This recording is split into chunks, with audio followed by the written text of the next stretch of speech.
Welcome to A Rabbi and a Lawyer Walk Into a Bar, a podcast with relatively well-informed and irreverent musings on religion, news, and society.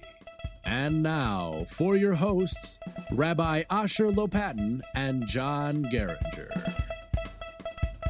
Hey, John, how are you? Hey, Asher, doing well. How are your Chagim? How are your holidays? They were very powerful, very good. I was worried, the truth is be told. Shmini Atzeret Simchat Torah. So actually in Israel, October 7th last year was Simchat Torah, the holiday of dancing the Torah, and happened to be Shmini Atzeret, which is the 8th day of Sukkot. Right. And it was Shabbat, it was Saturday last year. For us in Orthodox and conservative synagogues, they're separate, there's 2 days, but still this whole end of the holiday of Sukkot, such a festive holiday, I was just nervous how it would go. It's supposed to be joyous. And especially, John, I remember in Lakeview, that was like incredible. Hundreds of people, singles came. It was amazing. Dancing on chairs in the parking lot and all sorts of tomfoolery going on. Yeah. The truth is, I felt pressure then. Are we going to get all the people this year? Are they all going to come this year? And they did. But I was nervous. How are we going to be joyous? And then, in the face of that, this was the yahrtzeit and some of the 1 year anniversary of over 1,200 people that were slaughtered, unbelievably killed in such horrific ways on October 7th. We got a good balance. And I actually heard, John, you did some creative things. So let's hear about yours and then tell you about mine. Yeah, it wasn't my doing. It was our Rabbah, Rachel Feingold, who had a brilliant idea for hakafot, which are the 7 times you dance with the Torahs around the bima, which you'll tell us more about in a second as to why we do that. But as far as doing it itself, she had really a brilliant idea to start off with the first one being held by Israelis. So only Israelis were holding the Torahs. Oh, wow. And whereas normally we do it with a ton of frivolity and a lot of singing, we did it silent. And I got to tell you, it was one of the most powerful things I've ever experienced in a shul. Wow. Yeah, it's so interesting. We had, based on Rabbi Tzvi Rimon, he divided the 7 times when you traditionally you dance around the Torah. You go around many times, but there's 7 hakafot, 7 times around the whole synagogue to represent the finishing of the Torah. And 7 represents completion in nature. So it really represents we've read the whole Torah week by week throughout the year. And now it's a celebration. Rabbi Tzvi Rimon suggested do one for the Israeli soldiers, one for those who are injured, one for the families, one for the unity of the Jewish people, one for those who were fallen and were killed. And so we had some were sadder songs, more contemplating our brothers and sisters. That one makes me weep every time I sing it or hear it. And then some were happier. And what was interesting that I was afraid of doing, I didn't know what doing a silent hakafah would be like. With that, now how you were able to pick it up after that one and have some joyous dancing? Yeah, there was a nice curve. So the first one was totally silent. The next one, a little bit more energy, and that I believe was for the IDF and then the hostages. And then by I think the 3rd or the 4th one, we picked it up to normal pace. So it was a nice way to curve, right? That you go from darkness to light. In a similar way, when you see things like at the Holocaust Museum, where it's very dark in the beginning, and then you see the redemption at the end and the flourishing of the state of Israel. It seems to be a theme among our people, man. That we just do this stuff where we can live with different emotions at the same time. I guess it's our vibe. Yeah. And once there's a journey, like on Passover and from Egypt to freedom, but we live with both of them. Yeah. And we'll see. I hope in subsequent years, I think there will still be remembering this. Luckily, the kids and even the teens, they're just great. And they're just so spirited. And there's so much. Israel's the 5th happiest country in the world, 4th happiest, just behind Scandinavia.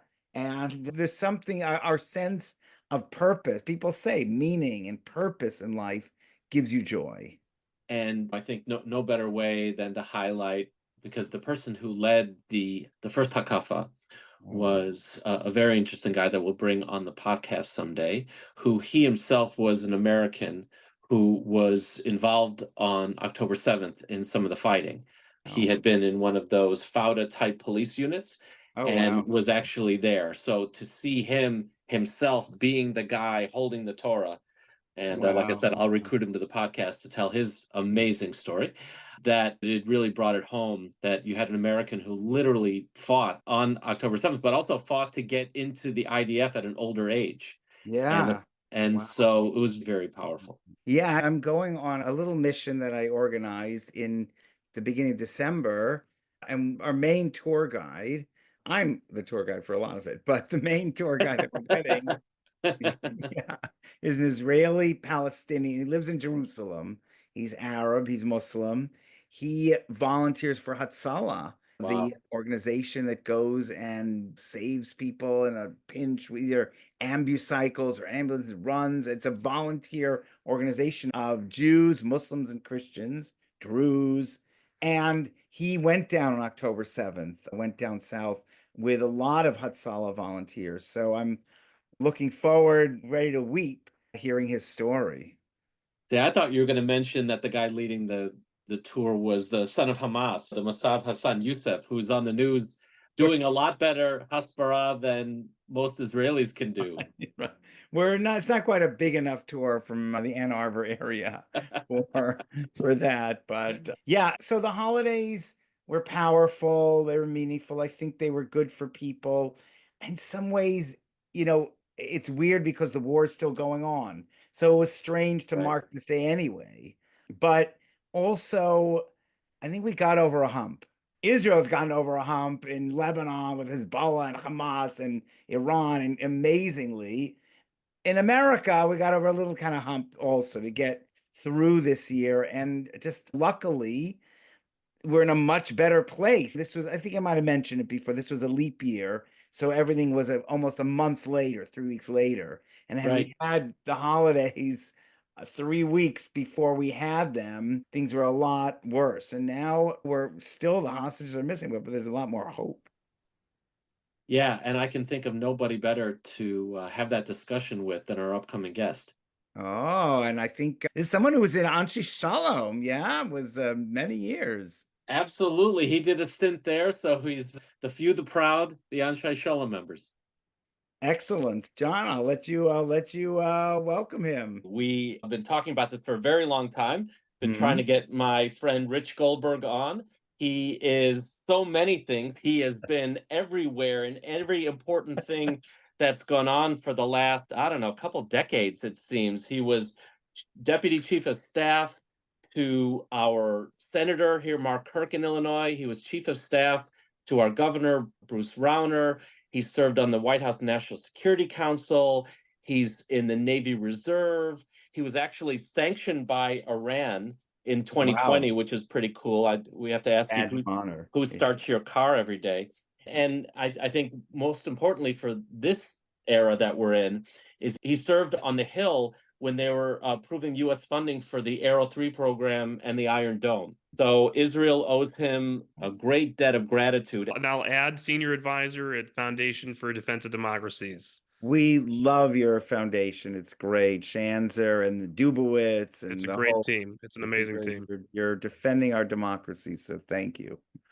So I know what you've been working on these days, watching your tweets as I always do, is about this controversy about the shooting here in Chicago in West Rogers Park. Care to talk about it? I'd love to talk about it. I can't stop talking about it on X. But no, listen, first of all, wow. I think we all have a wake-up call here that this happened. Many people know the victim and the victim's family Oh, in the wow. Chicago community, Wow. which is a close-knit community. This is a Shabbos coming off of a Yontiv, a holiday after the high of Simchat Torah, and somebody just on their way to shul, typical Shabbos, third day of a long Yontiv, and for somebody to just sneak up and shoot you because you're Jewish, and then the ensuing chaos after that, and the eyewitness reports apparently confirmed by Chicago Police Department in private, at least they won't say it publicly, that the shooter was screaming out Allahu Akbar as he was in a shootout with Chicago police shortly after, when first responders were on the scene. And then just a total lockdown of information flow about the situation in the most bizarre way. We have, at this point, Fox News has been able to confirm. There's a report out. We'll see if it holds. I imagine it would. Good reporters, that the individual was here illegally, came across our southwest border in 2023 into Arizona, was picked up at some point, released, made his way to Chicago. There's an address associated with the charges that we saw filed from the state's attorney in Cook County. But we don't know much more information than that, than he's from Mauritania. And we have his name. Is he part of a cell? Is he just acting alone? Did he go to a mosque somewhere? Is he radicalized? Are others associates of his radicalized? What's on his laptop? What's on his phone? Is the FBI involved? We've heard zero from the FBI so far, at least to even just say, we've ruled out terrorism as a potential cause here. That's odd to me. You would think with all of these factors, you wouldn't, by the way, have the mayor of Chicago unable to utter the words Jewish when describing the victim, which is the most bizarre piece of it all. You wouldn't have this sort of, I don't even know what to call it, this bizarre politicization of the event for fear of offending people by telling people what happened on the Both ground. sides, Rich, really both not saying the name of the person, which is clearly an Arabic name, Right. and or a Muslim name, and not saying Jew. I understand political sensitivities and all that, but you can't say that a Jew was targeted. It's a denial of anti-Semitism. It's unbelievable. That part's And I just saw weird to some me. It's just a ring fact. footage that actually you saw what was happening, so it's not like it wasn't clear. And I guess You hear Allahu Akbar on the footage. You hear, it's like obvious if you watch the video, and CPD in private will say, yeah, we heard it at a press conference. They're asked about it, and you should watch this video. It's out there from the press conference. They're hemming and hawing. Yeah. We can't really say exactly what we want to tell you. You'd have to talk to our communications people. We have to make sure we're thoughtful about how we answer your questions. It's like, what are you guys afraid of? Just, these are the facts of the case. Okay, so they're still investigating. Okay, that's fine. There's no hate crimes charge brought yet. That's not essentially outrageous to me. If the victim is in the hospital, you haven't gone through the phone and the computer yet, you actually have to build the case. This is an actual criminal charge that needs to be brought. CPD has to put it forward to the state's attorney. The idea that you haven't charged, and you can also always enhance the charges, you haven't charged it yet, that's not offensive to me. What's offensive is not even to acknowledge that you are conducting a potential hate crimes investigation. That's weird. That's, and your people broader say that all the thesis. time. Number one, you clearly have a mayor who has views on the Jewish community and has his biases, and we've seen those play out at City Hall and the City Council and Chicago Public Schools for those parent faculty who are there suffering through anti-Semitism. They're encouraged or enabled by the mayor. Obviously, we saw the ceasefire stuff going on in the City Council. But so sure, maybe there's this piece of the mayor that just doesn't want to talk about it. He thinks he's going to offend people who hate Israel if he acknowledges this, and he's somehow sympathetic to a quote unquote Zionist who was shot. By the way, just hours after Iran was attacked by Israel, the timing of all of this seems pretty alarming. And But while okay, you're, right.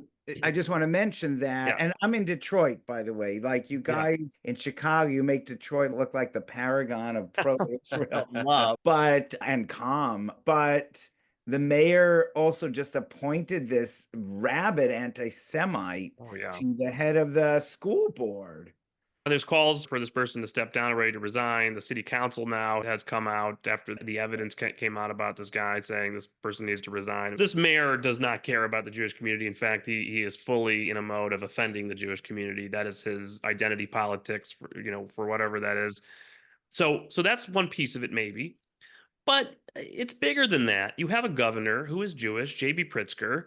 He, as governor, chairs the Illinois Terrorism Task Force, which is an interagency task force post 9/11 that brings together FBI, DOJ, the state, the U.S. attorney, brings together the state, the locals, talks about things, preparedness. Something like this happens. Trust me, they're on the phone. They're calling the governor, briefing him. The FBI is going to talk to the governor. DHS, Department of Homeland Security, is talking to the governor. CPD is talking to the governor. Knows things. Takes him days to issue any statement about it whatsoever. And even now, okay, great. He's very sympathetic and is able to say it was an Orthodox Jewish victim. He says we can't ascribe any motive still to whoever did this, calls it a senseless act of violence. It's not a senseless act of violence. Senseless act of violence is a random act of violence. This is not random. So he's somehow part of this concealment for whatever reason. The FBI has said nothing, even though in a case like this, you would immediately have the FBI involved to rule out terrorism and let the public know that you've ruled it out as a reassurance. We don't have any reassurance from the FBI right now. So one possibility, they haven't ruled it out. There's a network. They're still exploring that possibility. They don't want to talk about it. They don't want to tamper with that investigation in case there's other people involved out there in Chicago or elsewhere. Okay, possibility. The Occam's razor possibility is this man was Mauritanian, came across the border illegally. We're having a national debate about border security. It's one of the weakest issues for one of the presidential candidates. And one of these people who came across just shot an Orthodox Jew in broad daylight on a Shabbos. And they don't want that to be out there because they don't have to talk about it for the next 5-6 days until election day. That's another strong possibility of what's going on here.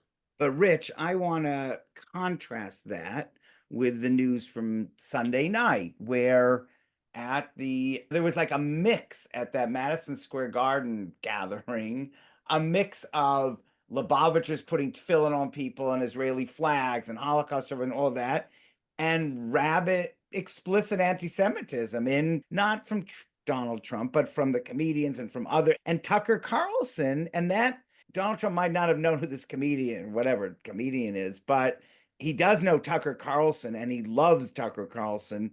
How do you deal with this issue where the Jews are suffering from the left, and then it seems that Jews are suffering from the right? And is there anything you can say that shows that one is much worse than the other, that Tucker Carlson versus the Democratic Party, let's say, one was afraid to talk about this immigrant? What do you do with that balance?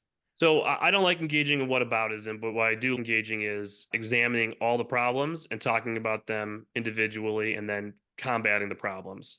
Anti-Semitism is a three-legged stool. There's three major branches of anti-Semitism in this world, and they manifest in this country as well. You have the white nationalists, you have this far left progressive anti-Zionism manifested for anti-Semitism, and you have Islamic jihadism and their brand of anti-Semitism, whether that is the Shia theocracy in Iran and its exportation of anti-Semitism, or the Sunni jihadists and their anti-Semitism. All three kind of meet at some point when you actually look at their rhetoric and their statements and their ideology. They're all pretty similar when it comes to our people, the Jews. And all of that has to be combated. All of that has to be ruled unacceptable and never mainstreamed.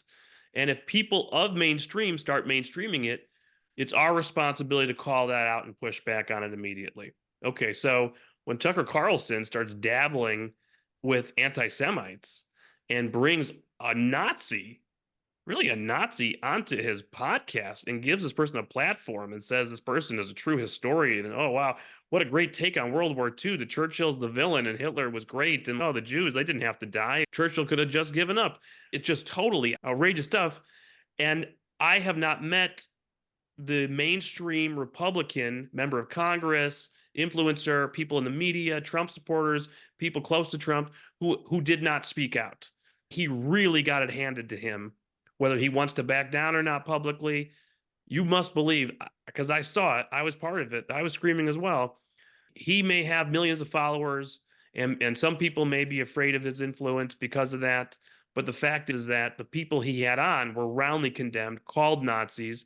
He was told that he shouldn't platform that. A lot of people got into fights with him. Ben Shapiro, like big influencers, did not back down on this, and we shouldn't back down on it. Now, should he have a platform speaking at Madison Square Garden?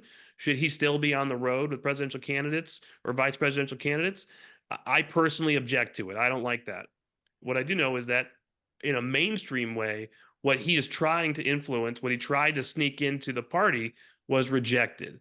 And so we need more people, not just Jews, non-Jews, who are ready to speak out, and they are speaking out, and that's important. White nationalism, no place, dangerous. You think of the actual shootings that have occurred at synagogues, white nationalist threat, it's real. We know about it. It's there. The Goyim Defense League, a lot of horrible things going on out there.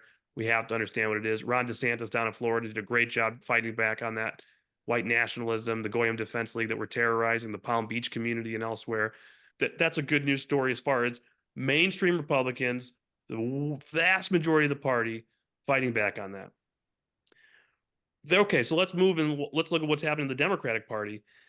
Is it really just like the Civil War going on? Are people just afraid, or they're just tying themselves in knots? They're afraid of offending the Muslim community by going after Islamic jihadism.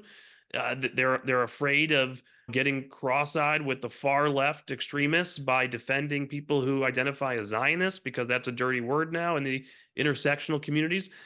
I'm not inside the Democratic Party. I know a lot of people who are. I know there's a lot of people trying to fight the good fight, but it concerns me if you're a week out of an election and this is the reaction from Democratic elected officials. And so I'm going to speak out on all of it.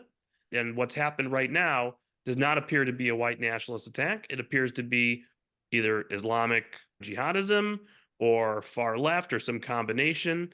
We'll learn more details, but I find it to be just very scary.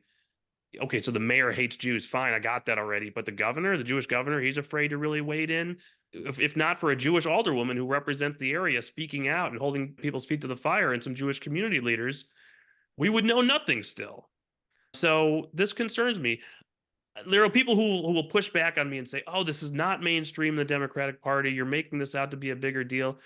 Really, I don't know. When Joe Biden stands up at the DNC and it's the man himself saying the people outside who are burning American flags and Israeli flags on the streets, they have a point. That scares me. When the presidential nominee, the candidate, Kamala Harris, is going around and meeting with people in Michigan and saying, I hear what you're saying, and then somebody yells genocide, and then afterwards says that's real. What's happening here? It's not real. That's a blood libel. Why are you afraid as the leader of the Democratic Party right now to call it out and reject it and cleanse your party of anti-Semitism? I don't want to say pox on all their houses. I don't think there's an equality here. I don't like comparing the two. We do have two people with records at the moment. We had an incredible record for 4 years in the Trump administration, including an executive order on anti-Semitism that could be enforced a lot harder to end a lot of what you've seen on college campuses. You obviously had maximum pressure on Iran and maximum support to Israel. We had very different policies on that under the Biden administration. So I think on a range of issues, there's a lot of contrast here. But when it comes to anti-Semitism, there's clearly been a fear inside the Democratic Party, inside the White House, of the far left. That's on steroids since October 7th, and it's a problem that needs to be addressed. As someone who's worked in the Trump National Security Council, how do you think about the critique that's coming out from so many people, Chairman of the Joint Chiefs, Secretary of Defense, et cetera, who don't just say that he is not the right person for the job now, but he is a danger to the White House, a danger to the position? So many people so close to him. What's your take on that generally? My take is that there's a lot of people in Washington who have personal differences with the president. They have beefs. They feel like they've been wronged. Maybe they were fired. Maybe they were criticized publicly. They're out of government now. They want to have their pound of flesh. It's political season. This is their moment to come out and shine and try to get their revenge on somebody they don't like in politics. And that, unfortunately, is what politics is. But we had 4 years. And from my perspective, on 90% of the foreign policy decisions taken during the Trump administration, I would be top of the line to argue in their defense and champion those policies. A few things I might have disagreed with, but the president makes the call. But in the end, the grand strategy seemed right to me. We had maximum pressure on Iran, maximum support for Israel. That recipe produced the Abraham Accords. We were on track to do more. We were actually making our enemies fear us. Russia didn't invade Ukraine.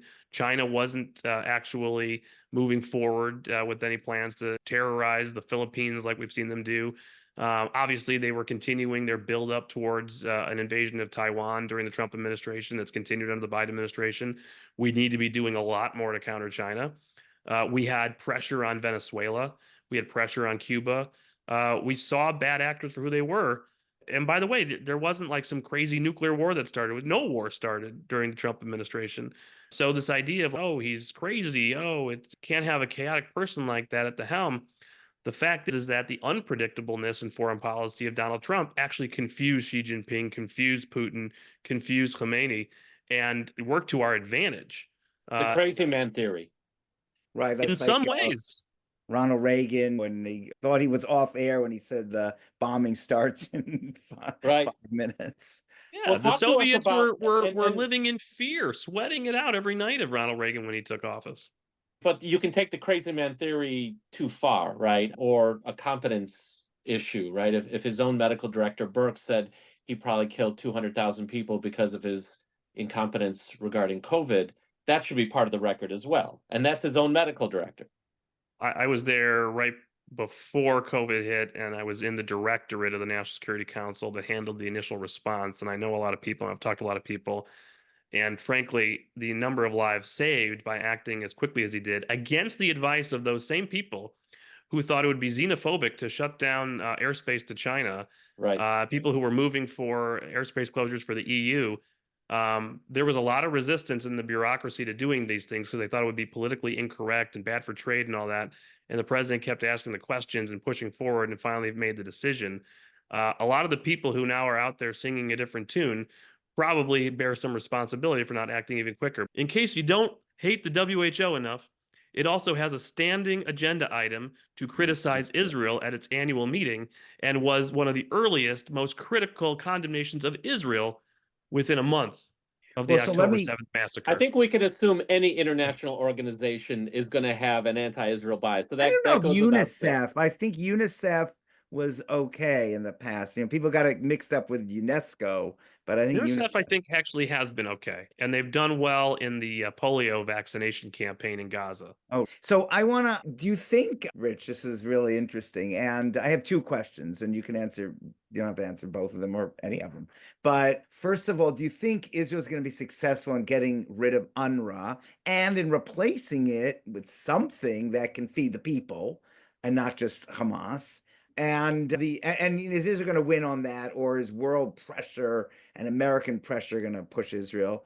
The other thing is, local Chicago, I'm just stunned that the Jewish community seems so unable to move the dial. Both when there was that city council resolution against Israel and the mayor pushed that through, but this case that you're talking about, and we'll see about the superintendent, but it seems that the Jewish community doesn't have the clout that we might have thought it should have when things get really tough. Especially when a fellow Anshe Sholom member, Rahm Emanuel, used to be the mayor. Yeah, so is that real? And that's a little scary for other cities. And we think that we have some rich billionaires, Miriam Adelson, God bless her, but does this really show that the Jews don't have power and that it could evaporate so quickly? I'll say one funny thing about Rahm Emanuel and a compliment unexpectedly, because Rahm Emanuel was mayor when I was legislative head and then chief of staff for the governor. And we were not getting along, let's say, between the governor's office and the mayor's office at the time. And he had to sit through my leading davening at Anshe Sholom for Rosh Hashanah and Yom Kippur I a love couple it. years in a row while we were warring politically. And he never said anything except yahrtzeit. So that was nice of him. I will say he's done very well as our ambassador in Tokyo, just tremendously well. In fact, I think the Biden administration, the White House, has actually had to gag him a couple times because he's been too forward-leaning in pressuring the Chinese from Tokyo, which is a good thing. But also, I have to imagine that if he was the mayor right now, he would not have hesitated to talk about who the victim of the attack was on Saturday.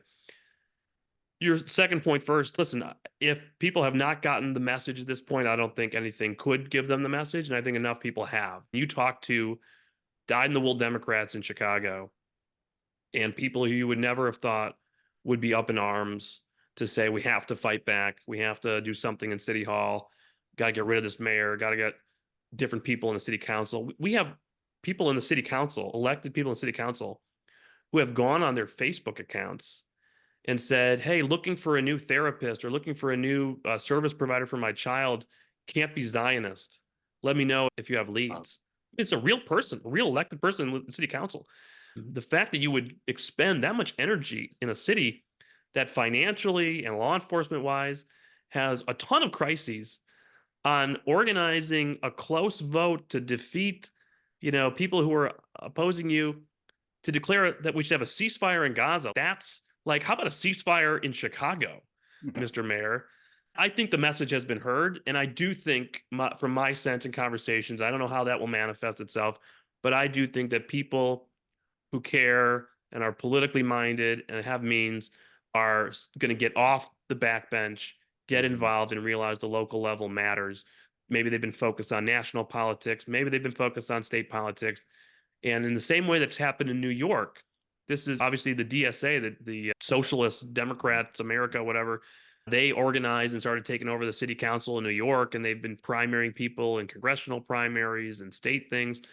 And you saw the Jewish community there recognize this threat that was happening, and they've organized and really started taking it on the local level. I hope you will see something like that manifesting in Chicago as well. In Gaza, listen, I'm of one of those who believe that the military gains are incredibly impressive. They have dismantled Hamas as a military organization over a year. Yahya Sinwar is dead. Most of its leadership is dead. A lot of its tunnel infrastructure is destroyed, but not all of it, which we know. They're still in the tunnels. The hostages are still in the tunnels. They have not gotten the hostages back. That is a strategic objective that has not been completed, and it's obviously tearing the social fabric internally in Israel apart while those hostages continue to languish.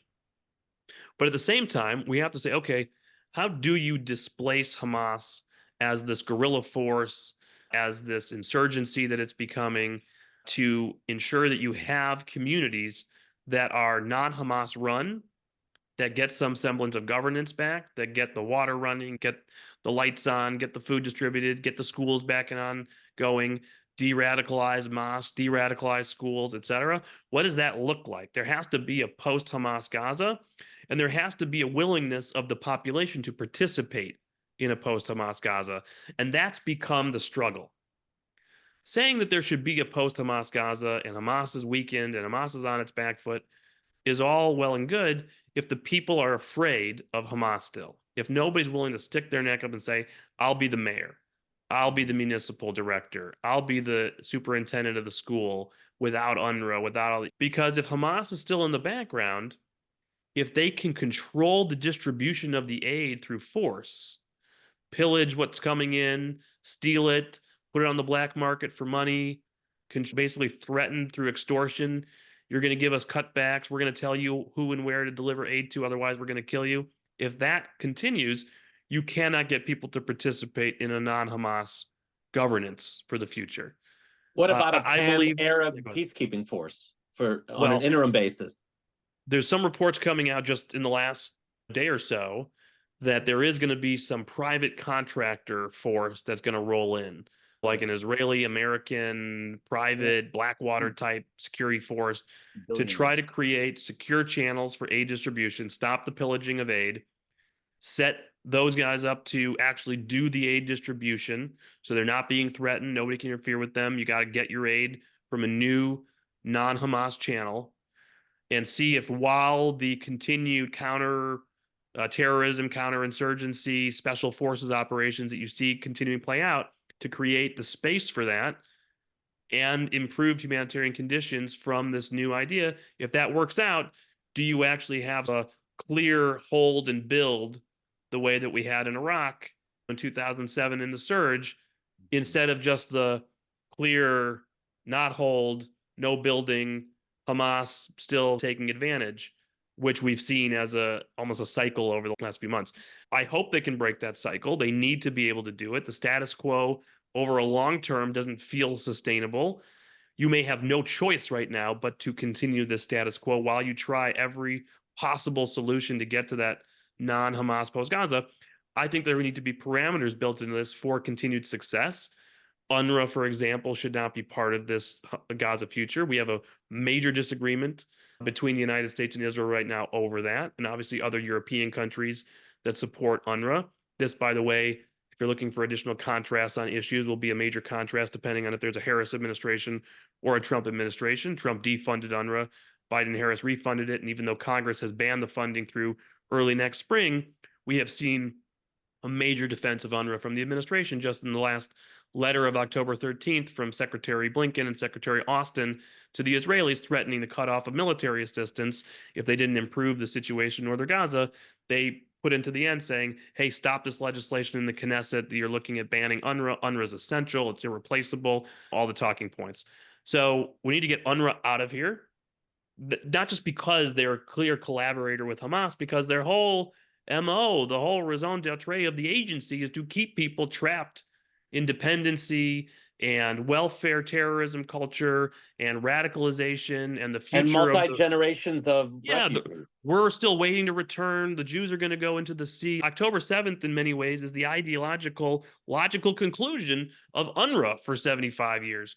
So that has to be part of this. The Qataris, the main sponsor of the Muslim Brotherhood and of Hamas politically in Gaza, should not be part of this future. You cannot de-radicalize Gaza in the mosques and in the schools if the Qataris are involved, the Turks as well, for that matter. That's a big, important part. And then what is the Palestinian Authority's role in all of this? I can see the UAE's role with money. I can see the Saudis' role with money. But what is the Palestinian Authority going to be doing here? Because the American government at this point wants to see the Palestinian Authority basically take over Gaza and unify the two. And the Israelis are sitting there saying, the Palestinian Authority, you're talking about the other organization that's like Hamas light, basically. It's like Diet Hamas. The way that they talk, sponsoring terrorism through the Pay for Slay program. The textbooks that UNRWA uses in Gaza are not Hamas textbooks, they're PA textbooks. So, I mean, without a massive fundamental overhaul of the PA itself, how are you putting the PA in charge in Gaza and saying this is going to work out? So I don't envy the Israelis with all of these challenges and all these parameters that seem very difficult to pull off. But there's going to have to be something that comes of this. Otherwise, you are looking at a very long-term counterinsurgency that just is almost endless. And I don't think the Israeli domestic body politic can handle that very long. Maybe I'm wrong. We certainly in the West are going to have judgment of that, and it's going to become a polarizing issue. It already is. And so I think for the people of Gaza, for the security of Israel, they have to grapple with this and try everything possible to get to that point. Because, by the way, if you actually do stand up this model community, if it's possible, that's non-Hamas, and it works out, and it's successful, you're going to undermine Hamas politically even further and drive them as well. Now, by the way, all the challenges we just talked about is in a status quo environment where Hamas is holding out. They don't surrender. They don't just say, we give, we want amnesty, we want exile, spare our lives, you can have the hostages, we're done fighting. That could still possibly happen. It seems unlikely today, but you don't know. And by the way, that comes to the big elephant in the room, which is Hamas now has a new council of leaders. They're all based in Doha, Qatar, our ally, our partner, who we praise every single day about what a great role they're doing in mediating between the Israelis and Hamas while they're hosting the leadership. Well, I'll tell you what, after a year of that being a failed strategy, maybe we might have a talking to the Qatari leadership and say, the game is over. Here's what's going to happen to you if you don't get these 5 guys to realize what's good for them. And by the way, we're also taking the 5 guys where the Israelis are, and you're not going to do anything about it. And if they want to What about our base lives, there? Why do we still have a base there?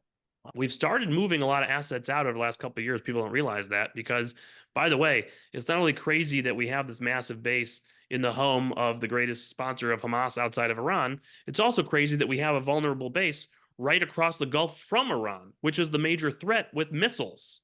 It doesn't make a lot of sense that you'd put critical assets within missile strike range of your greatest threat in the region. It's actually a bad idea from force protection. So there's a lot of people talking behind the scenes of maybe we should think about how we start keeping on moving. Why do we have this base here? Is it logical? The Qataris need the base more than we do. That's their insurance policy. Have you seen a distinction between the Harris advisors, Biden-Harris advisors, and the Trump advisors on Qatar? I think it's a mix. I will say that if I judge the Trump administration, there was two different Qatari policies, two phases in Qatari policy. One was in 2017. Trump came out pretty quickly, aligned with where the Saudis were going with the UAE and putting their embargo on Qatari, the big rift when Mohammed bin Salman, the crown prince, had taken power and said Al Jazeera and the sponsorship of Muslim Brotherhood are the greatest threat we face in the region. It's what's radicalizing everybody here, is why we can't modernize. Qataris have to stop this, knock it off. They went into a big family feud with their cousins. And Trump originally sided with the Qataris. The Qataris have a lot of influence in Washington. They got a lot of lobbyists. They got a lot of law firms. They put a lot of money in the United States into universities, into think tanks, into investment firms, sports teams, all kinds of stuff. Jobs, ports. South Carolina, major hub for direct investment from the Qataris. So there's all kinds of levers that they can pull in a Republican administration, plus DOD, which, whether you're a Democrat or Republican, is lobbying in their favor because it's just hard to have to move the base entirely. Like, it's easy. We have a plan. We know what we do. We have a way of doing things. Don't tell us we're going to have to threaten the Qataris. We need this base here. It's logistics, blah, blah, blah. So you have a whole bunch of obstacles, even when there's a Trump administration, to really going after the Qataris. And there was also a piece towards the end of bringing the rift between the Qataris and the Saudis to a close as part of trying to get the Abraham Accords on track and the regional process that Jared Kushner and others had going. And there was logic to it, of separating them from the Iranians as well, because they had gone closer to the Iranians as a result of the rift with the Saudis. The problem is that nothing has actually changed since we repaired the relationship between the Qataris and the Saudis. They still have this close relationship with the Iranians. We saw in the week after October 7th, the Qataris played host to this massive summit between the Iranians and Hamas. Tony Blinken, the Secretary of State, flew in while the summit was going on. It's so ludicrous to think about. 1 week after October 7th, you have the Qataris in Doha hosting Hamas, summit with the Iranians, while talking to the American Secretary of State a mile away. That's the reality we face in Qatar. And Al Jazeera hasn't just been spewing anti-Americanism and anti-Semitism like it has for years. We've now finally unmasked the number of Al Jazeera Hamas members that were on the ground that have been taken off the battlefield. So there has to be a reckoning. There has to be a bipartisan reckoning. I don't see it. I've never seen it in this administration. The CIA, the Mossad, they have close intelligence relationships. They have close security relationships with the Qataris. They value those. There's also a source of bureaucratic pushback on doing something to the Qataris. But my goodness, Congress has a role to play here. Political leadership is needed on Al Jazeera, on the Qataris themselves, on sponsorship for Hamas and the Muslim Brotherhood. It is clearly one of the greatest threats we face after the Iranian threat. Wow. So I apologize that we're going to have to wrap it up because we really could go on, but I really Rich, want to give you what, are you scared? Are you scared? Or you're confident, hopeful, joyful? I'm hopeful. I'm not scared. I don't scare easily. I am hopeful. You mentioned being sanctioned by Iran. Just so you know, when you get sanctioned by Iran, they revoke your visa and they freeze your bank accounts in Tehran. Life is hard. Okay, life is hard when you're one of the first people to get sanctioned. And it was before it was cool to be sanctioned by Iran. It was in 2020. But no, the Iranians right now are very much on their back foot. I was scared for a lot of the last year.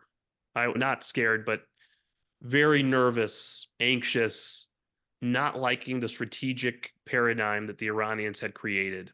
I felt that the Israelis were very much taking fire from every front, focused on Gaza, understandably, but allowing the pressure to build on its northern border from Hezbollah, allowing multiple other fronts to explode from the Iranians, allowing the Iranians to cross the Rubicon with paying no consequence back in April by launching the first direct ballistic missile attack on Israel. And whether it's because of American constraint, because they were still at that point nervous of the Hezbollah response, they hadn't degraded Hezbollah, whatever, for whatever reason, just responding symbolically did not send the right message to the supreme leader, quite obviously. And in the last month and a half, it just feels like the tables have turned in an unimaginable way very quickly with the decimation of Hezbollah, its strategic capabilities, its leadership, now taking out the air defense in Iran, taking out some of its most important critical elements of its offensive missile program, the vulnerability that the regime has, the ring of fire that they had built around Israel collapsing before its eyes. We have a major opportunity here to seize. And I am concerned we will bungle that opportunity with the wrong policies. We have to seize this moment to back Israel up, put pressure, more pressure on Tehran in various ways, make sure its ring of fire is not rebuilt. And if we do that, we could have a vastly different Middle East in the coming generation. All right, tough guy, you're in the audience. Why don't you get in the ring? When are we going to see a Senator Goldberg? Senator Goldberg, I don't know. Call Senator Durbin, see when he's retiring or whatever. No, I've been behind a lot of great people who have run for office and won office, and anybody who steps into the arena has to be ready to take a lot of arrows. And whether you're a Democrat or Republican, you put your name on a ballot and you withstand millions, if not billions of dollars, depending on what you're running for, of negative ads and your family torn apart and opposition research and the stress on all. It is unbelievable what our modern day American politics is. And you have to either have a screw loose in your head or just have a shield of armor mentally to be able to withstand that. So there is a great deal of respect, even if I ideologically completely disagree with you. Was Teddy Roosevelt in the arena? That's right. It does take courage to do that. Oh, speaking of hope, is there any elected, let's say, Democratic official that has stood out positively in this whole Chicago thing? In Chicago, I mentioned Deborah Silverstein, the alderwoman for the 50th ward, who's been great. There are some state legislators who are quietly supportive, and some of them showed up at a press conference, which is not so quiet, to stand in solidarity with Jewish leaders when they did that. We've seen a couple of statements from members of Congress expressing their sympathy and solidarity, which is nice. But on a national, Illinois is a tough delegation. We got, at this point, one of the hardest delegations from like 3 BDS supporters in the delegation, and it's a delegation that has gotten smaller after redistricting. My guy's good, Brad Schneider. Brad Schneider, probably one of the more pro-Israel members of the delegation, if not the most pro-Israel member of the delegation at this point.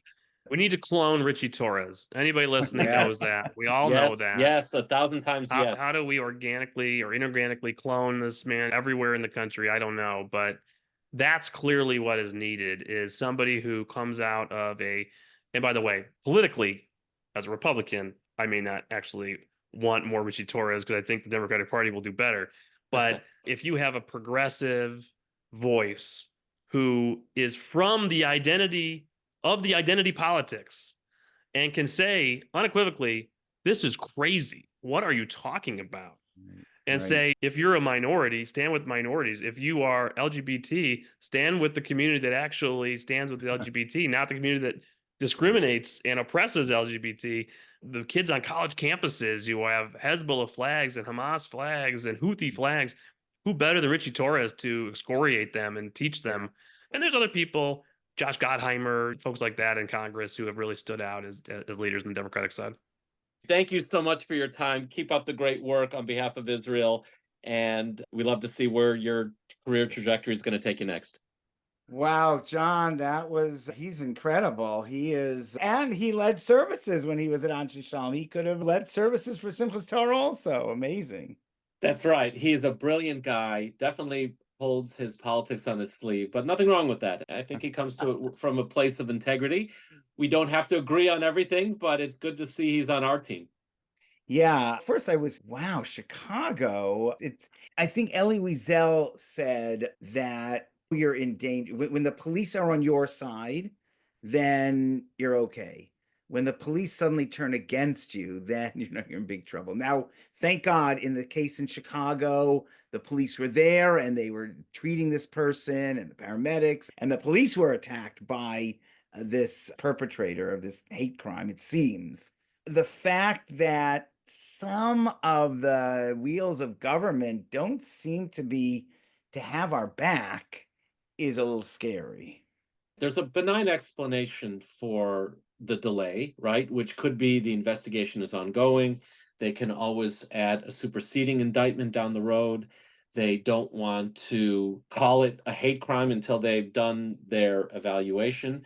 And there could be some merit to that, but I suspect there's more at play, like he does, that there's more politics at play here, because what's like Sharansky's definition of anti-Semitism, right? So in a similar situation, when it seemed like the mayor was very quick to call a hate crime when Right. that poor Palestinian kid was murdered back a few months ago here. And so if you are ready to jump to a conclusion in that case and not jump to a conclusion in this case, you wonder what the disparity is all about. Yeah, we had in the Detroit area in Bloomfield Township, one of the city councilors made these vicious remarks about Zionists and how and hateful. And there was a big meeting, and the city council, all the city councilors censured her. She was leaving office anyway, and she didn't apologize at all, but they censured her. So I hope that's a transformation. Even in Ann Arbor, it seems as difficult as the school board at some point voted for a ceasefire. It was a crazy thing. I spent hours and hours and debating it and listening to things. And meanwhile, they didn't notice a $25 million deficit. But they got the ceasefire resolution passed. But there's really seems to be a trend. That was like a low point, and things seem to be getting better, and people talk about how they regret that decision and a lot. But maybe this is a low that will get us to a better place, to get Chicago to a better place. If enough people, the professional Jews whose job it is to be monitoring anti-Semitism, to be looking out for these sorts of things, they've got to speak up on our behalf. If not, Pirkei Avot, in a place where there's no leader, we have to be, each one of us, a leader ourselves. And I don't know if you experienced this, but we had a lot of interesting political discussions at all the Sukkot meals I've had over the last few days during the holiday. Fascinating to see people who never in a million years would vote Republican, and Kal Vachomer never in a trillion years would vote for Trump, are voting for Trump. And they're doing so because of the perception of how either Kamala Harris or the Democratic Party are looking at the lens of Israel and, frankly, Jews. And it's been surprising that we talk a lot in our community about those who are one-issue voters, which I got to tell you, I'm a little scared about one-issue voters. I understand it, but I'm a little scared about it because we live in America. I want to vote however I think will do the best for America. And there's many Jews, and I understand why. Their one issue is Israel. And they will vote for whomever they think is good with Israel, almost regardless of any other policy that comes along with it. But I would push back on that a little bit when it comes to Iran. Iran is supplying drones to Russia to kill hundreds of thousands of Ukrainians. Iran. Now we see this axis of North Korea supplying troops. Right. And there are so many, tens of thousands, hundreds of thousands of people starving in Yemen. There are Hezbollah was central to Assad's holding power in Syria, and all the tens of thousands of people killed and millions of refugees. So you can discuss who do you think would be harder on Iran or better on Iran, JCPOA and with the nuclear stuff, but being concerned about Iran, let's say, is not just about Israel. It's about the whole world. And frankly, and I said this to you, we messaged you, whatever, that I feel those students that are causing the media and everyone to obsess about Gaza and Israel and Lebanon, and to ignore what's going on in the Congo and Nigeria, Boko Haram, horrible things, and Sudan and Darfur, another genocide threatened in Darfur, and the Uyghur in China and Myanmar and all over the world. And it's not about whataboutism. It's about these are horrible things going on. And they're obsessing about Israel and Lebanon. And I will say this, they have blood on their hands by getting everyone to ignore huge issues in this world that maybe we could be doing something about. And so this gets back to the point of this is the we. I'm letting you roll. But this gets back to the issue that I I also am troubled if there's a one issue. You're an American, you have to worry about America and the world and you're voting. And I'm sympathetic to people that Israel's their most important issue. But I think when it comes to this, a nuclear Iran, I think is a threat to the entire civilized world. And it's a big Yeah. issue. And then you have to see, and I think Rich was interesting and how did you feel? Do you think he made a convincing argument? Seemed to try to make a convincing argument for Trump. And we didn't discuss everything that Trump has said and wants to do and wants to destroy. Yeah, I'm skeptical of the response around why is it that so many people close to Trump think he doesn't deserve to be anywhere near the White House. I can't believe they're all grumblers.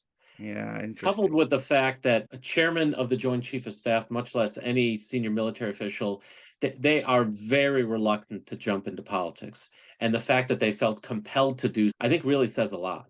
And maybe what'll happen, and this might happen with me as well, that the next election, if the trend line continues the way it is, and if the Democrats ignore the really how they should be responding to anti-Jewish sentiment here in the United States, how they are thinking about Israel, if they are captured by the Hamas crowd Right. that's out there, I can see myself and a lot of people either returning back to the Republican Party or joining it for the first time. But Yeah. next, Well, yeah, and I think the one of the questions that I have, and I think in my shul, there are some people that are like a couple, really a couple that are like Trump all the way. And then is a group that says Kamala and Biden, and they've been pro-Israel. They've really been great for Israel, and they're comfortable, very comfortable voting for Harris. But there's a big group, and that they're not out there, I'm voting for Trump, but they're not sure how they're going to vote. They might wait till actually the day of the elections to vote because they're just not sure. And we go back and forth. On the one hand, after that Madison Square or hateful speech by Trump and also the crazy things he wants to do and the things we believe in, reproductive rights and treating immigrants in a decent way. And he wants to deport millions, 8 million people or whatever. And then you see what goes on college campuses and Iran. And like he said, I don't remember whether Rich said it or whether it was on another podcast, but de-escalation. Just have to de-escalate the situation. Like, John, we don't have 4 years to wait till Iran gets nuclear weapons. They could do it in a month or a week or so.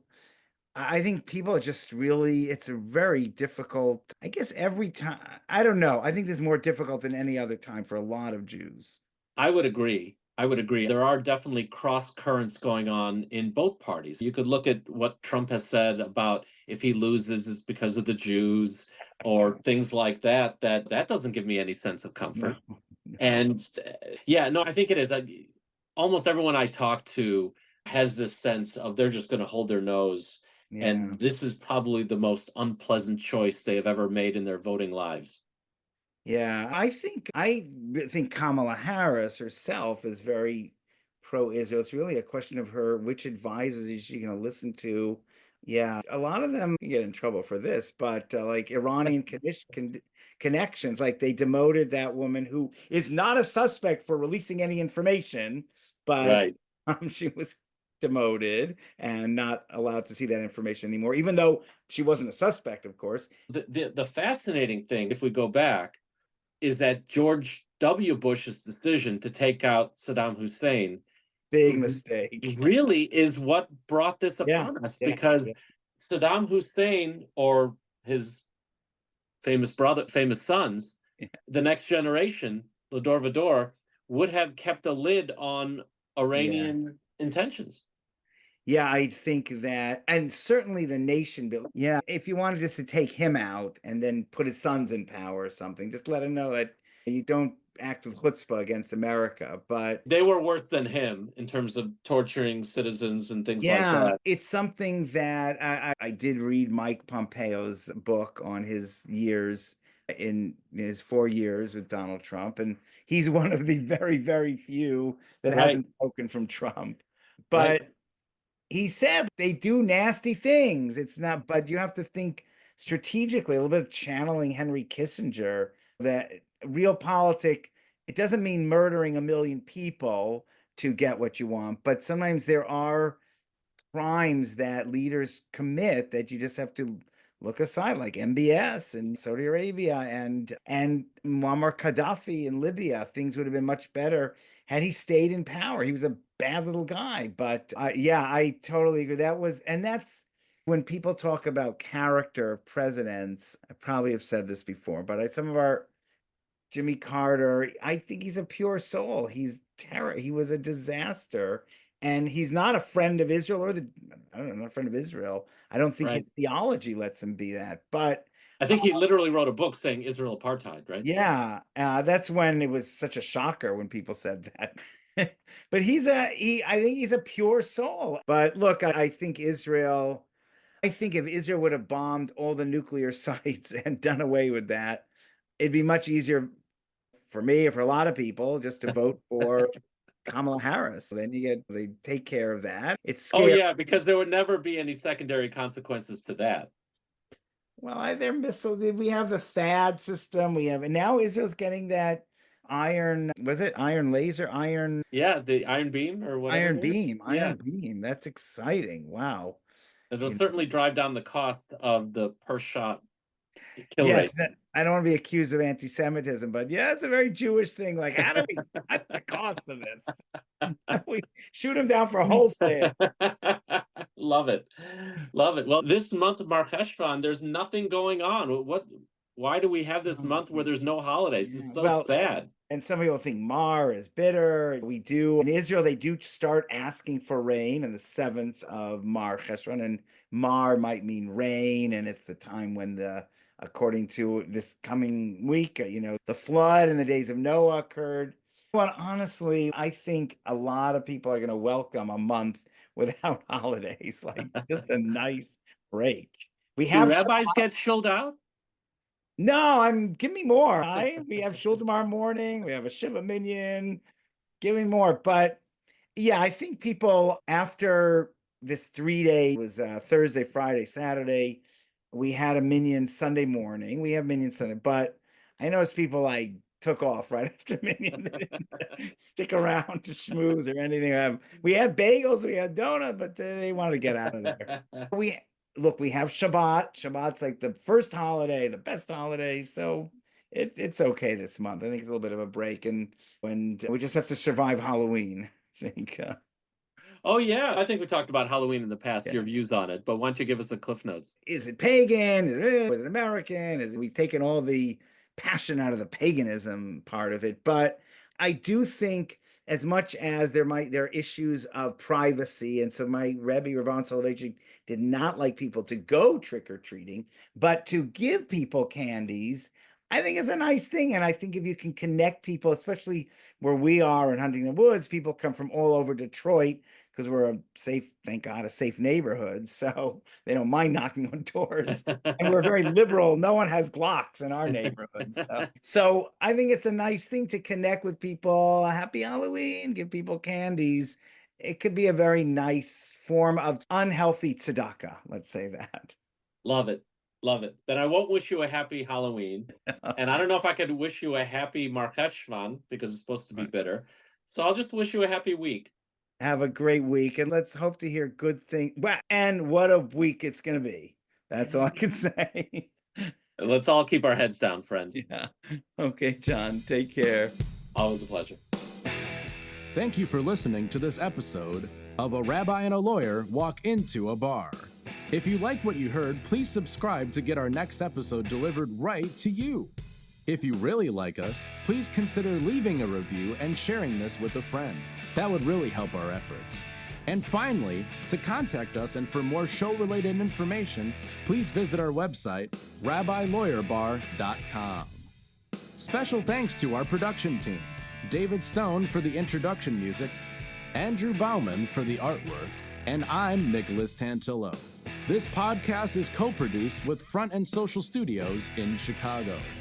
Disclaimer: the views and opinions expressed in this program are those of the speakers and do not necessarily reflect the views or positions of any entities they represent. Copyrighted material, all rights reserved.